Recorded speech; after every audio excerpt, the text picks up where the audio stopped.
longer run goal, though it remains somewhat elevated. In support of our goals, today the Federal Open Market Committee decided to leave our policy interest rate unchanged and to continue to reduce our security. After briefly reviewing economic developments. Recent indicators suggest that economic activity has continued to expand at a solid pace. For 2024 as a whole, GDP looks to have risen above 2%, bolstered by resilient consumer spending. Investment in equipment and intangibles appears to have slowed in the fourth quarter, but was strong for the year overall. Following weakness in the middle of last year, activity in the housing sector seems to have stabilized. In the labor market, conditions remain solid. Payroll job gains averaged 170,000 per month over the past 3 months. Following earlier increases, the unemployment rate has stabilized since the middle of last year, and at 4.1% in December remains low. Nominal wage growth has eased over the past year, and the jobs to workers gap has narrowed. Overall, a wide set of indicators suggests that conditions in the labor market are broadly in balance. The labor market is not a source of significant inflationary pressures. Inflation has eased significantly over the past 2 years, but remains somewhat elevated relative to our 2% longer run goal. Estimates based on the Consumer Price Index and other data indicate that total PCE prices rose 2.6% over the 12 months ending in December, and that, excluding the volatile food and energy categories, core PCE prices rose 2.8%. Longer-term inflation expectations appear to remain well anchored, as reflected in a broad range of surveys of households, businesses, and forecasters, as well as measures from financial markets. Our monetary policy actions are guided by our dual mandate to promote maximum employment and stable prices for the American people. We see the risks to achieving our employment and inflation goals as being roughly in balance, and we are attentive to the risks on both sides of our mandate. Over the course of our 3 previous meetings, we lowered our policy rate by a full percentage point from its peak. That recalibration of our policy stance was appropriate in light of the progress on inflation and the rebalancing in the labor market. With our policy stance significantly less restrictive than it had been and the economy remaining strong, we do not need to be in a hurry to adjust our policy stance. At today's meeting, the committee decided to maintain the target range for the federal funds rate at 4.25% to 4.5%. We know that reducing policy restraint too fast or too much could hinder progress on inflation. At the same time, reducing policy restraint too slowly or too little could unduly weaken economic activity and employment. In considering the extent and timing of additional adjustments to the target range for the federal funds rate, the committee will assess incoming data, the evolving outlook, and the balance of risks. We're not on any preset course. As the economy evolves, we will adjust our policy stance in a manner that best promotes our maximum employment and price stability goals. If the economy remains strong and inflation does not continue to move sustainably toward 2%, we can maintain policy restraint for longer. If the labor market were to weaken unexpectedly or inflation were to fall more quickly than anticipated, we can ease policy accordingly. Policy is well positioned to deal with the risks and uncertainties that we face in pursuing both sides of our dual mandate. As we previously announced, our 5-year review of our monetary policy framework is taking place this year. At this meeting, the committee began its discussions by reviewing the context and outcomes of our previous review that concluded in 2020, as well as the experiences of other central banks in conducting reviews. Our review will again include outreach and public events involving a wide range of parties, including Fed Listens events around the country and a research conference in May. Throughout this process, we will be open to new ideas and critical feedback, and we will take on board lessons of the last 5 years in determining our findings. We intend to wrap up the review by late summer. I would note that the committee's 2% longer run inflation goal will be retained and will not be a focus of the review. The Fed has been assigned 2 goals for monetary policy: maximum employment and stable prices. We remain committed to supporting maximum employment, bringing inflation sustainably to our 2% goal, and keeping longer-run inflation expectations well anchored. Our success in delivering on these goals matters to all Americans. We understand that our actions affect communities, families, and businesses across the country. Everything we do is in service to our public mission. We at the Fed will do everything we can to achieve our maximum employment and price stability goals. Thank you. I look forward to your questions. Steve. Mr. Chairman, Steve Leisman from CNBC. Mr. Chairman, at a event in Davos, or to Davos anyway, the president said he'll demand that interest rates drop immediately. So I guess I have a three-part question. Has the president done this to you? Has he made that demand? Secondly, what is your response to that? And third, what effect, if anything, if any, does a president making these kind of remarks have on policy? Thank you. Three questions. I'm seeing it really as one question, though. So I'm not going to have any response or comment whatsoever on what the president said. It's not appropriate for me to do so. The public should be confident that we will continue to do our work as we always have, focusing on using our tools to achieve our goals and really keeping our heads down and doing our work, and that's how we best serve the public. Can you just comment on whether he's physically communicated his demand to you? I've had no contact. Thank you. Thanks. Nick Timmeros, The Wall Street Journal. Chair Powell, you and several of your colleagues said around the time of the last meeting that your policy stance was meaningfully restrictive. Given economic and financial market developments since then, how has your confidence changed in an assessment that says interest rates are meaningfully restrictive? I don't think that my assessment really has changed. I mean, a couple of things have happened. We've gotten more strong data, but we've also seen rates move up at the long end, which could represent a tightening in financial conditions.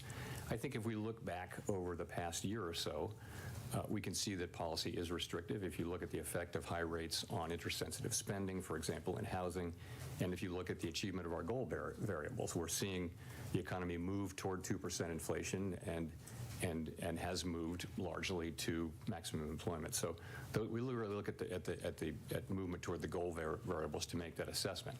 Now, policy is meaningfully less restrictive than it was before we began to cut. It's 100 basis points less restrictive, and for that reason, we're going to be focusing on seeing real progress on inflation, or alternatively some weakness in the labor market before we consider making adjustments. If I could follow up, does the economy here warrant meaningfully restrictive interest rates? And would you judge interest rates to still be meaningfully restrictive if you were to lower them by another quarter point? So I think our policy stance is very well calibrated, as I mentioned, to balance the achievement of our two goals. We want policy to be restrictive enough to continue to foster further progress toward a 2% inflation goal. At the same time, we don't need to see further weakening in the labor market to achieve that goal, and that's kind of what we've been getting. The labor market has really been broadly stable. The unemployment rate has been broadly stable now for 6 months. Conditions seem to be broadly in balance, and I'd say you look at the last couple of inflation readings and you see we don't overreact to two good readings or two bad readings, but nonetheless the last couple of readings have suggested more positive readings. So I think policy is well positioned. Colby from the New York Times. Colby Smith with the New York Times. Chair Powell, how should we interpret the removal of the line from the statement that inflation has made progress towards the 2% goal? Is that no longer the case? No. So let me look. If you just look at the first paragraph, we did a little bit of language cleanup there. We took out a reference to since earlier in the year as it related to the labor market, and we just chose to shorten that sentence. Again, I mean, if you look at the sort of intermeeting data, it was good, and there was another inflation reading, I guess, just before the December meeting. So we've got two good readings in a row that are consistent with 2% inflation. Again, we're not going to overinterpret two good or two bad readings, but this was not meant to send a signal. Other than this, you can take away from all of this that we remain committed to achieving our 2% inflation goal sustainably. And just to follow up, we've seen inflation expectations across a number of measures rise sharply, which has in part been linked to tariff concerns. But there's also been this encouraging data that you mentioned in terms of CPI and rent indices. So how would you characterize concerns about upside risks to inflation across the committee, especially those tied to policies related to the Trump administration? Well, I'd say you see expectations moving up a little bit at the short end, but not at the longer end, where it really matters. And those could be related to what you mentioned, some of the new policies. I think where the committee is very much in the mode of waiting to see what policies are enacted. We don't know what will happen with tariffs, with immigration, with fiscal policy, and with regulatory policy. We're only just beginning to see, actually are not really beginning to see much, and I think we need to let those policies be articulated before we can even begin to make a plausible assessment of what their implications for the economy will be. So we're going to be watching carefully, and as we always do, this is no different than any other set of policy changes at the beginning of an administration. We'll patiently watch and understand, and kind of not be in a hurry to get to a place of understanding what our policy response should be until we see how it plays out. Michael McKee. Michael McKee from Bloomberg Television and Radio. You and your colleagues normally condition future policy moves with the phrase, if the economy develops as we anticipate. Is it fair to say that since there's a lot unknown about what this administration's fiscal policies are actually going to be, that you don't have a medium to long-term economic forecast that you can have confidence in? Or if that's not true, can you lay out what you think is going to happen in the economy, how you see it developing? Well, at all times, forecasts are conditional at a minimum on just a set of expectations, and they're highly uncertain in both directions. We know that economic forecasting is really difficult beyond just a month or two out. So in the current situation, there's probably some elevated uncertainty because of significant policy shifts in those four areas that I mentioned: tariffs, immigration, fiscal policy, and regulatory policy. So there's probably some additional uncertainty, but that should be passing. We should go through that, and then we'll be back to the regular amount of uncertainty. So, what forecasters are doing, not just us, but everybody's doing, is they've got sort of just a set of assumptions about what might happen, but they're really kind of in the nature of a placeholder, and meaning, plausible could be, but honestly, you wouldn't stand behind it because you just don't know, and so you're just on hold, waiting to see what comes down. It's a very large economy, and policies affected at the margin, but we're going to wait and see. If I can follow up, the idea that you feel that policy is restrictive suggests that the Fed in general wants to continue to lower interest rates. So when you look at the data that you are dependent on, are you looking for data that tell you that you can cut, or data that will tell you you should hold? We're looking. It's more the way it works is, we are looking at the data to guide us in what we should do, and that's what we do. And right now, we feel like we're in a very good place. Policy's well positioned. The economy's in quite a good place, actually, as well. And what we do expect is to see further progress on inflation. And as I mentioned, as we see that, or if we were to see weakening in the labor market, that could foster. We could then be in a position of making further adjustments. But right now, we don't see that, and we see things as in a really good place for policy and for the economy, and so we feel like we don't need to be in a hurry to make any adjustments. Howard. Howard Schneider with Reuters. Thank you very much. In 2021 at a central bank conference, you said, quote, throughout my career in both public and private sectors, I've seen that the best and most successful organizations are often the ones that have a strong and persistent commitment to diversity and inclusion. These organizations consistently attract the best talent by investing in and retaining a world-class workforce. First question is, do you still believe that? And if so, How do you intend to put that belief into practice while remaining consistent with the recent executive order prohibiting diversity and inclusion efforts?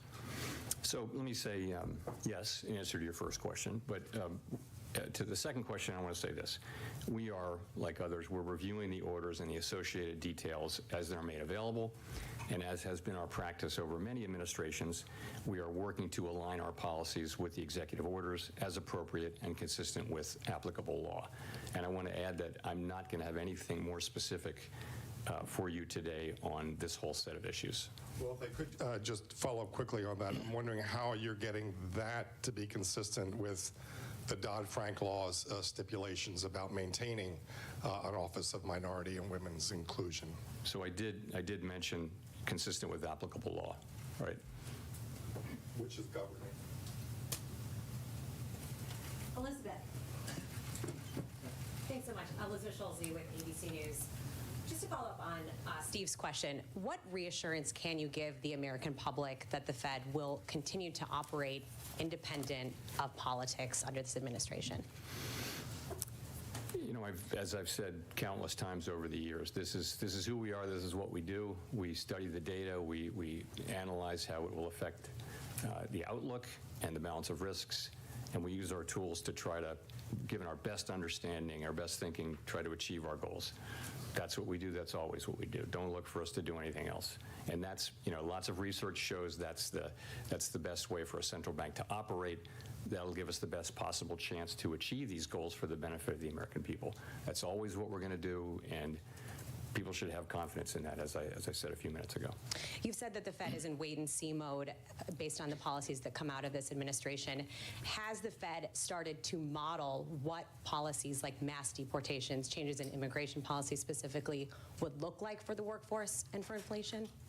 So one of the things our staff does is they look at a range of possible outcomes, and they tend to go from really good to really bad, and you know it's one of the best things that they do. And in each teal book, you can look at the 5-year-old teal books and see there are alternative simulations. So that's what they do. There'll be a baseline, and then they'll show 6 or 7 alternative scenarios, including really good ones and not so good ones. And what those do is they spark, you know, the policymakers to sort of think and understand about the uncertainties that surround this. So yes, the staff does that, and we're all well aware that that the range of possibilities is always broad, and not just now, but always. And it's hard to be open to just how broad the possibilities are for an economy. You know, no one saw the pandemic coming, and it changed everything. So things happen, and but yes, we do that. But it's different. It's one thing to do that, to make assessments about what might happen and begin to think about what you might do in that case, but you don't act until you see much more than we see now. Katerina. Katerina Saraiva, Bloomberg News. You know, last month you talked about a future rate cut as being pretty, significantly predicated on more progress in inflation. With the characterization of the labor market in the statement today, would you say that that's even more so the case now? I'd say it's the same. You know, we want to see, further progress on inflation. And, the story's there. We're just going to have to see the data. At the end of the day, it comes down to 12-month inflation, because that takes out the seasonality issues that may exist. And, we're just going to need to see that. We think we see the pathway for that to happen. One example, a key example, is that you now do see owner's equivalent rent and housing services, the way it's calculated for PCE. You see that coming down pretty steadily now, and that's the place where most of the remaining gap is. In addition, a big part of the overrun, as you will know, was from non-market services, which don't tend to send much signal. So you can look through all that and think, okay, then we seem to be set up for further progress. But being seemed to set up for it is one thing, having it is another. So we're going to want to see further progress on inflation. Remember, we're not, we're under 2%, but our goal is 2%, and we do mean to get back sustainably to 2%. And in terms of the labor market, I mean, how is that broadly, you said a broad set of indicators show that it's in pretty solid place. Was there broad agreement on that? There's been a few underlying indicators that are showing perhaps some weakness, a low hiring rate, workers reporting that it's increasingly difficult to find a job. Is that of concern to the committee? So you're right. I mean, we look at, of course, a very broad range. So it starts with unemployment, with the unemployment rate, employment participation, wages, job quits, are people quitting, that kind of thing, the ratio of vacancies to unemployed. We look at all those things, and you put your finger though on it's a low hiring environment. So if you have a job, it's all good. But if you have to find a job, the job finding rate, the hiring rates have come down, and that's more typical of a.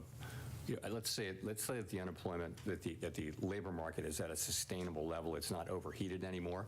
We don't think we need it to cool off anymore. We do watch it extremely carefully. It's one of our 2 goal variables.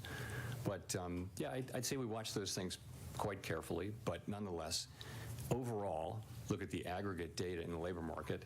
The labor market does seem to be pretty stable and broadly in balance when you've got an unemployment rate that has been pretty stable now for a full half a year. Edward. Thank you. Thank you, Mr. Chairman. Edward Lawrence with Fox Business. On employment, you said there's a broad range of possibilities, but last September you said, quote, "We understand that there's been quite an influx across the borders, and that has actually been one of the things that's allowed unemployment rate to rise." Now that the flow of the border has slowed and we're seeing deportations, how do you expect the unemployment rate to react? So what's happening is that the flows across the border have decreased very significantly, and there's every reason to expect that to continue. But job creation has come down a bit too. So, if those 2 things come down together, that sort of can be a reason for the unemployment rate to stabilize. In other words, the break-even rate, as population growth slows, the break-even rate that you need in new jobs to make jobs for workers declines as well. So that seems to be something about what's happening. You do see a very flat unemployment rate at a time when you've seen significant declines. I want to ask you about Fed employment. I know that tax money is not used here, but Elon Musk alleges that the Fed is, quote, absurdly overstaffed. We've seen the executive branch push to reduce the federal workforce. I just want to get your reaction. We run a very careful budget process. We're fully aware that we owe that to the public, and we believe we do that. I've got no further comment than that. Thanks. Chris. Chris Rugaber at Associated Press. President Trump has said he will lower inflation by reducing gas and energy costs. Do you see such costs as a particular driver of inflation, and would lowering them have a dramatic effect? Chris, I'm not going to react or discuss anything that any elected politician might say, so I'll give you a mulligan. Okay, well, thank you. Well, nearly 2 weeks ago, the Fed said it was withdrawing from the network for greening the financial system, even as we have significant wildfires in Los Angeles doing billions of dollars in damage. And of course, the NGFS, as you know, is a group to talk about how the financial system could address climate change. Many commentators did see the timing as political. Why did you leave that organization? Can you explain that decision? Sure, I'd be glad to. So we considered this, really at length, and we did decide to withdraw from the NGFS. And really the reason is that the work that the NGFS does has broadened very significantly. You think about nature-related risks and biodiversity and things like that. In addition, the work of the NGFS is in significant part intended to, and this is a quote, mobilize mainstream finance to support the transition toward a sustainable economy. So we joined to get the benefit of understanding what other central banks were doing and seeing research and things like that. I think this is just way beyond any plausible mandate that you could attribute to the Fed. And so we have a quite narrow role, as I've said many times, and I think that the activities of the NGFS are not a good fit for the Fed, given our current mandate and authority. So, and I just think it was time to acknowledge that, this process dates back, thinking about it dates back a couple of years. I made the decision to bring this to the board, some months ago. It just the process just took time to get here, and this is when we got it and voted on it. So, and I'm aware of how it can look, but it was really not driven by politics. It was driven by kind of the disconnect between the work of the NGFS and our mandate. Other central banks have different mandates and belong to the NGFS. We have no criticism of them, but it just isn't. It's not right for the Fed. Andrew.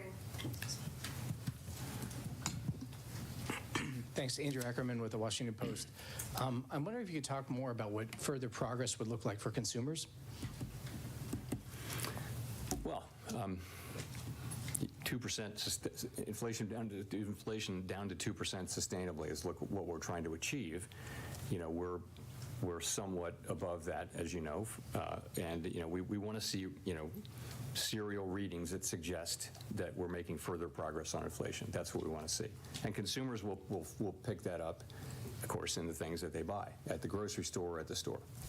The other thing I wanted to ask was just how far away you think you are from neutral. Yeah, you can't know with any precision, of course. As I like to say, that you know the neutral rate by its works. So I think at 4.3%, we're above pretty much everyone on the committee's estimates of the longer run neutral. I think our eyes are telling us that our policy is having the effects on the economy. That's really the question we ask. You can consult models, empirical models, theoretical models. You really have to just look out the window and see how